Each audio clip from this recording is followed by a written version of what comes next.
Ako tanawa sa sayo ng buang oh. Tuwa na nagkiringkoy ng animal. Tuwa na.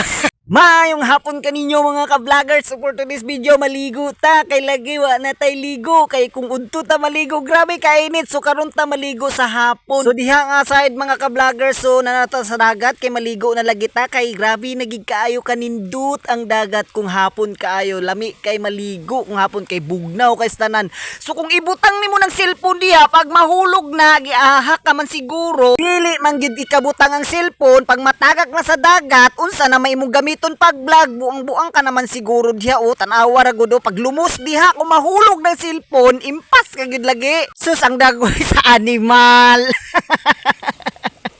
So kung giganahan na gid siya gligo o tanawa ra gang naong sa animal o, pak. Nalagi kung mahulog yun ang cellphone di mo buanga ka, wa naging kagamito diya.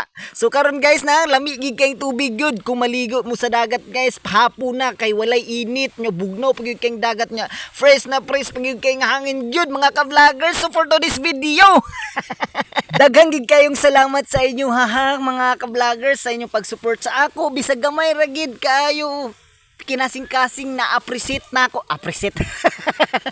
Na-appreciate na ako ang inyong pag-support sa kuha. Grabe, abot ko gid sa langit ang akong pasalamat sa inyo mga ka-vloggers. Kay tungod ninyo, nagpursige gihapon ko pag-vlog. O tanawa, bagay basa ko nga ingana nga akong style sa buko. Burag wala gid kuto ba? Burag wala bitaw ni agi og kaspa og puno.